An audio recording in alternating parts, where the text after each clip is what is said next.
కాలంలో ప్రాజెక్టుకు అనుమతులు సాధించలేదు. మొత్తం ల్యాండ్ ఎక్విజిషన్ కావచ్చు, వ్యాప్కోస్కు కావచ్చు, పనులకు కావచ్చు, మొత్తం కలిసి కాంగ్రెస్ ప్రభుత్వం పెట్టిన ఖర్చు కేవలం 3,700 కోట్లు. అంటే ఇప్పుడు గోబల్స్కు తాత అయిపోయింది ఉత్తమ్ కుమార్ రెడ్డి. అన్ని అబద్ధాలే. 10,000 కోట్లు ప్రాణహిత మీద ఖర్చు పెట్టినా అన్నాడు. వాస్తవానికి 8 ఏళ్లలో ప్రాణహిత చేవెళ్ల మీద కాంగ్రెస్ ఖర్చు పెట్టింది 3,700 కోట్లు మాత్రమే. 3,700. చెప్తున్నది ఏంది? 10,000 కోట్లు ఖర్చు పెట్టామని ఉత్తమ్ కుమార్ రెడ్డి గారు చెప్తున్నారు. అంటే అది కూడా ఒక సత్యదూరమైనటువంటి విషయం. నెక్స్ట్, ప్రాజెక్ట్ కాస్ట్ పెరిగిందని మన మీద బద్నాం చేస్తుండ్రు. 2007లో 17,875 కోట్లకు మొదలు జీవో ఇచ్చిండ్రు. మళ్ళీ 2008లో దాన్ని 38,500 కోట్లకు పెంచిండ్రు. అంటే ఏ పనులు చేయకుండానే ప్రాజెక్ట్ కాస్ట్ డబుల్ చేసిండ్రు. 17,000ని 38,000కి చేసిండ్రు. ఆ చూడండి, పైన జీవో నంబర్ 114 ఉంది, అది 17,000 కోట్లు. కింద ఇంకొక జీవో 38,500 కోట్ల రూపాయలకు పెంచిండ్రు. ఢిల్లీకి 2012లో పంపిండ్రు అనుమతుల కోసం, అప్పుడు 40,000 కోట్లకు పెంచిండ్రు. అంటే 17,000 నుంచి 40,000 కోట్లకు ప్రాజెక్ట్ కాస్టు కాంగ్రెస్ హయాంలోనే పెరిగింది. ఆ రోజు ఏ పనులు చేయకుండానే 40,000 కోట్లకు పెంచిండ్రు. మరి ఇందాక చెప్పిన పాయింట్ 10,000 ఖర్చు పెట్టినామన్నారు. అన్ని కలిపి వాళ్ళు పెట్టింది 3,780 కోట్లు మాత్రమే. సో ఇట్లా ప్రాజెక్ట్ కాస్టు 17,000 నుంచి 40,000 కోట్లకు కాంగ్రెస్ హయాంలోనే పెరిగింది. బట్ ఆ 40,000 కోట్లది కూడా ఎందుకు పెరిగిందో నేను ముందు ఎక్స్ప్లెయిన్ చేస్తా. నెక్స్ట్, సో బేసికల్లీ ఒక విషయం పదే పదే వస్తుంటుంది బయట. ఏమొస్తుంది? తమ్మిడిహట్టి దగ్గర ప్రాజెక్ట్ కడితే గ్రావిటీ ద్వారా నీళ్ళు వస్తుండే, తమ్మిడిహట్టి దగ్గరనే ప్రాజెక్టు కడితే 40,000 కోట్లకే అయిపోతుండే, వీళ్ళు కమిషన్ల కోసం ప్రాజెక్టును మార్చిండ్రు అని ఒక బురద జల్లే ప్రయత్నం బీఆర్ఎస్ మీద చేస్తుండ్రు. అసలు ఎందుకు మార్చినాం? తమ్మిడిహట్టి దగ్గర మనం ప్రయత్నం చేసినామా లేదా? అసలు తమ్మిడిహట్టి నుంచి మేడిగడ్డకు మార్చాల్సిన అవసరం ఏంటి? ఇది నేను ఫ్యాక్ట్స్తో, ఆధారాలతో సహా ఒక్కసారి మీకు వివరించే ప్రయత్నం చేస్తాను. అసలు ఎందుకు మారాల్సి వచ్చింది? ముందే మనం డైరెక్ట్గా మార్చినామా? ఎప్పుడు అసలు మార్చే నిర్ణయం తీసుకున్నాం? ఏ పరిస్థితుల్లో నిర్ణయం తీసుకున్నాం? ఆ నిర్ణయం తీసుకున్నది ఎవరు? ఆ నిర్ణయం ఎందువల్ల తీసుకోవాల్సి వచ్చిందో I will try to explain. First of all, మన గవర్నమెంట్ 2 జూన్ 2014 ఏర్పడ్డది. మీరు చూస్తే 23 జూలై 2014, అంటే గవర్నమెంట్ ఏర్పడ్డ నెల 15 రోజుల్లోనే, that is our commitment. KCR గారు నన్ను, నువ్వు మహారాష్ట్రకు వెళ్ళు, తమిడిహట్టి దగ్గర బ్యారేజ్ కట్టుకుందాం, వాళ్ళు ఎన్ని డబ్బులు అడుగుతా అన్ని ఇద్దాం, నువ్వు పోయి వాళ్ళని ఒప్పించండి అని చెప్పి కేసీఆర్ గారు ఆ రోజు నీటిపారుదల శాఖ మంత్రిగా ఉన్న నన్ను, మన సలహాదారుడిగా ఉన్న ఆర్ విద్యాసాగర్ రావు గారిని ఇంజనీర్ల బృందం తీసుకొని వెళ్ళండి అని ఆదేశించారు. సో గవర్నమెంట్ ఏర్పడ్డ 45 డేస్కు ఐ వెంట్ టు మహారాష్ట్ర. ఆ రోజు మహారాష్ట్రలో కాంగ్రెస్ గవర్నమెంట్ ఉంది. ఆ కాంగ్రెస్ గవర్నమెంట్లో ఇరిగేషన్ మినిస్టర్ హసన్ ముషరఫ్ గారు మహారాష్ట్ర నీటిపారుదల శాఖ మంత్రి. మేము అపాయింట్మెంట్ తీసుకొని ఆయన దగ్గరికి వెళ్ళి కలిసి మాట్లాడి మేము గత ఆంధ్రప్రదేశ్ లాగా మీతో కొట్లాడము, మా ముఖ్యమంత్రి గారు మీకు చెప్పమన్నారు, మీతో కలిసి పనిచేస్తాము, మీకు మా సహకారం అందిస్తాం, మీరు మాకు సహకారం అందించండి, మహారాష్ట్రలో ముంపు గురయ్యే భూమికి మీరు ఏ ధర నిర్ణయిస్తే ఆ ధర, మీరు ఎన్ని పైసలు అడిగితే అన్ని పైసలు ఇస్తాం, మా ఉద్యమమే నీళ్ళ నుంచి పుట్టింది, మా పోరాటమే నీళ్ళ కోసం జరిగింది, మా ప్రాంతంలో రైతుల ఆత్మహత్యలు జరుగుతున్నాయి, మేము తొందరగా ఇది కట్టుకోవాలనుకుంటున్నామని we pleaded them like anything, బతిలాడినాం అన్ని రకాలుగా.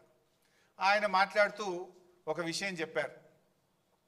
ఆయన మాట్లాడుతూ, చూడు భాయ్ సాబ్, ఇంకొక 6 నెలల్లో మాకు ఎలక్షన్ ఉంది, మహారాష్ట్రలో అప్పుడు అసెంబ్లీ ఎలక్షన్స్ ఇంకా 6 నెలలు ఉంది, అయినా మేము ఎట్లా ఒప్పుకుంటాము? 8 సంవత్సరాల నుంచి కూడా మేము స్పష్టంగా మీకు చెప్తూ వచ్చినాం, 152 మీటర్ల ఎత్తులో మేము తమ్మిడిహట్టి దగ్గర బ్యారేజ్ కట్టడానికి ఒప్పుకోము అని చాలాసార్లు మేము మీ ప్రభుత్వానికి చెప్పినాము. చెప్పడమే కాదు, మా ముఖ్యమంత్రి గారు మీ ముఖ్యమంత్రి గారికి లేఖ రాసిండ్రు అని ఆ లేఖ కాపీ ఇచ్చిండు నా చేతికి. ఏం రాసిండ్రు ఆ లేఖల మీరే చూడొచ్చు. చాలా స్పష్టంగా అందులో ఆనాడు మహారాష్ట్ర ముఖ్యమంత్రిగా ఉన్నటువంటి పృథ్వీరాజ్ చౌహాన్ గారు మన ముఖ్యమంత్రి కిరణ్ కుమార్ రెడ్డి గారికి లేఖ రాయడం జరిగింది. ఆ లేఖలో ఆయన చాలా స్పష్టంగా ఏం చెప్పిండంటే, It is also requested that Andhra Pradesh government should not proceed with unilaterally decided layouts and control levels. It may lead to unfruitful expenditure. మీరు సొంతగా మీరే 152 మీటర్ల ఎత్తని మీరే నిర్ణయించుకొని మీరే పనులు ప్రారంభించి మీరు ముందుకు పోతా ఉన్నారు. మీరు అట్లా చేస్తే మీరు పెట్టే ఖర్చంతా కూడా వృధా అవుతుంది, జాగ్రత్త అని చెప్పి మా ముఖ్యమంత్రి గారు మీ ఆనాటి ముఖ్యమంత్రికి లేఖ రాసిండు. ఈ లెటర్ చదువుకోండి అని నా చేతిలో పెట్టిండు. అరే భాయ్ సాబ్, మరి ఎట్లా పనులు అయిపోయినాయి, ఆల్రెడీ ప్రాజెక్ట్ స్టార్ట్ అయింది, మరి మాకు ఇబ్బంది అవుతుంది అని మేము చాలా రకాలుగా రిక్వెస్ట్ చేసినాం. రిక్వెస్ట్ చేస్తే ఆయన ఒక మాట అన్నాడు ఆ రోజు, ఇక 6 నెలలు అయితే ఎలక్షన్ ఉంది భాయ్ సాబ్, 7 ఏళ్ళు ఒప్పుకునే వాళ్ళం ఇప్పుడు ఒప్పుకుంటాం ఎలక్షన్లు కూడా. మా దగ్గర ఆల్రెడీ పెద్ద ఉద్యమాలు అవుతున్నాయి మహారాష్ట్రలో. మహారాష్ట్ర మునిగిపోయి తెలంగాణకు నీళ్ళు ఇస్తారని చెప్పి ఉద్యమాలు అవుతున్నాయి. మేము ఇప్పుడు ఒప్పుకునే పరిస్థితి లేదు. ఏదైనా ఉంటే ఎలక్షన్ అయినాక రాండి, మేము మళ్ళీ గెలిస్తే అప్పుడు మాట్లాడుకుందాం, కానీ ఇప్పుడు ఇక మాట్లాడేది లేదు పోనని ఇలా కొట్టాడు. సరే అట్లెందుకు భాయ్ సాబ్, ఇంజనీర్లు అయితే మాట్లాడతారు, ప్రయత్నం చేయండి అంటే ఓకే డిపార్ట్మెంట్స్ మాట్లాడుకోండి, కానీ ఫైనల్ డెసిషన్ మాత్రం ఆఫ్టర్ ఎలక్షన్స్ అన్నాడు. సరే తదనంతరం 16 జూలై ఆగస్టులో ఒక మీటింగ్ అయింది. 4 ఫిబ్రవరి ఇంకొక మీటింగు ఇంజనీర్స్ లెవెల్లో, సెక్రటరీస్ లెవెల్లో మీటింగ్స్ జరిగినాయి. 16/8/2014 నాడు ఆర్ విద్యాసాగర్ రావు గారి నేతృత్వంలో మళ్ళొక్కసారి కూడా మీటింగ్ అయి 152 మీటర్ల ఎత్తులో మేము కట్టుకుంటాము, మీరు ఎంత డబ్బు అడిగినా ఇస్తామని చెప్పి విద్యాసాగర్ రావు గారు కూడా ఇంకొక మీటింగ్లో కూడా చెప్పారు. ఇన్ని మీటింగ్స్ జరిగినాయి. నెక్స్ట్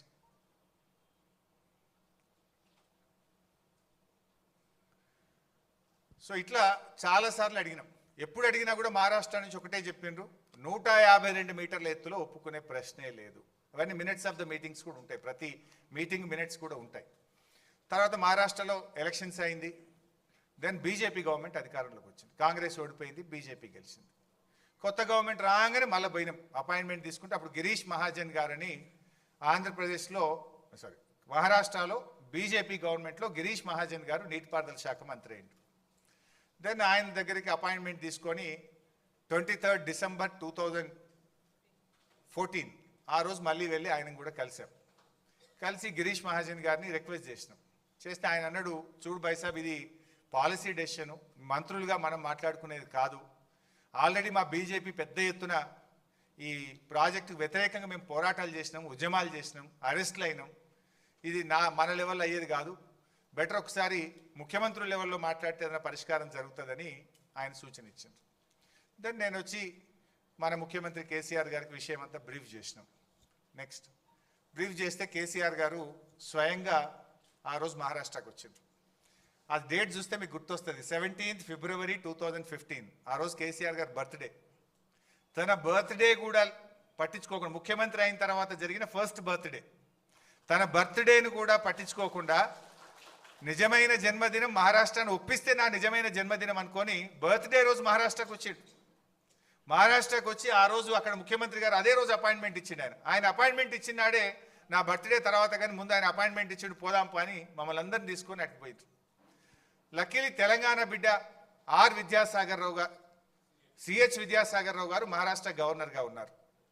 ఆయన ఆశీస్సులు కూడా ఉంటాయి, తెలంగాణ బిడ్డనే ఉన్నాడు కదా అని ఆయనను కూడా బతిలాడి సిహెచ్ విద్యాసాగర్ రావు గారి సమక్షంలోనే కేసీఆర్ గారు మరి మహారాష్ట్ర ముఖ్యమంత్రి ఫడ్నవీస్ గారిని కలిసి రిక్వెస్ట్ చేసినాం.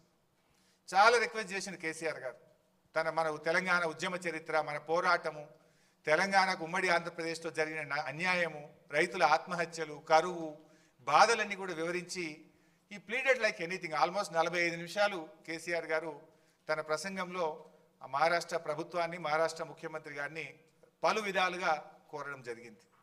అన్నీ విన్న తర్వాత ఫడ్నవీస్ గారు మాట్లాడుతూ, చూడు భాయ్ సాబ్, నేను ఈ ప్రాజెక్టుకు వ్యతిరేకంగా పోరాటం చేసిన, మహారాష్ట్రలో నేను విదర్భ ప్రాంత నాయకుడిని, విదర్భ ప్రాంతం నుంచే ఎమ్మెల్యేగా ఉన్నాను. ఈ ప్రాజెక్టుకు వ్యతిరేకంగా నేను ఉద్యమాలు చేసిన, పాదయాత్రలు చేసిన, నేను అరెస్ట్ అయినటువంటి వ్యక్తిని, పోరాటం చేసిందే నేను. 8 ఏళ్ళు కాంగ్రెస్ వాళ్ళు ఒప్పుకోండి, ఇప్పుడు నేను ఎట్లా ఒప్పుకోగలుగుతా? ఇది సాధ్యమయ్యే పని కాదు. 152 మీటర్ల ఎత్తున నేను ఒప్పుకోనని ఖరాఖండిగా ఆ మీటింగ్లో ఫడ్నవీస్ గారు మనకు స్పష్టంగా చెప్పారు. అప్పుడు ఏం చేయాలి ఒక బాధ్యత అయితే ముఖ్యమంత్రి? మహారాష్ట్రలో కాంగ్రెసు, ఏపీలో కాంగ్రెసు, ఢిల్లీలో కాంగ్రెస్, 3 చోట్ల కాంగ్రెస్ గవర్నమెంట్ ఉండి 8 ఏళ్లలో వాళ్ళు ఒప్పించలేకపోయింది. మనము కాంగ్రెస్ ప్రభుత్వం 6 నెలలు ఉంటే వాళ్ళని బతిలాడినాం, కొత్తగా వచ్చిన బీజేపీ ప్రభుత్వాన్ని బతిలాడినాం, ఇద్దరిని రిక్వెస్ట్ చేసినాం మాకు అవకాశం ఇవ్వండి, మీరు ఎంత డబ్బు అడిగినా ఇస్తాము అని. వాళ్ళు సమస్య లేదు. ఫడ్నవీస్ గారు ఒక మాట అన్నారు, ఇప్పుడు నిన్నటిదాకా కాంగ్రెస్ గవర్నమెంటే ఉండే, వాళ్ళు ఒప్పుకోలేదు, పోరాటం చేసింది నేను, ఇప్పుడు నేను ముఖ్యమంత్రి కాగానే పర్మిషన్ ఇస్తే రాజకీయంగా నాకు ఈ రాష్ట్రంలో ఎంత దుమారం చెలరేగుతుందో ఒక్కసారి ఆలోచించండి. నా జాగలుండి మీరు ఆలోచించండి. ధర్నాలు చేసింది నేను, పాదయాత్రలు చేసింది నేను, అరెస్ట్ అయింది నేను, 8 ఏళ్ళు కాంగ్రెస్ వాడు అనుమతి ఇవ్వలే కానీ బీజేపీ వాడు రాగానే ఇచ్చిందంటే మహారాష్ట్రలో నా పరిస్థితి ఏందో మీరు ఆలోచించండి బైసాబ్, ఇది అయ్యే పని కాదు అని చెప్పారు. వాస్తవానికి విద్యాసాగర్ రావు గారు కూడా చాలా రిక్వెస్ట్ చేశారు, మా తెలంగాణ కరువు ప్రాంతం కొద్దిగా ఆలోచించండి అని. ఒక గవర్నర్గా అక్కడ ముఖ్యమంత్రి గారిని కూడా పాపం ఆయన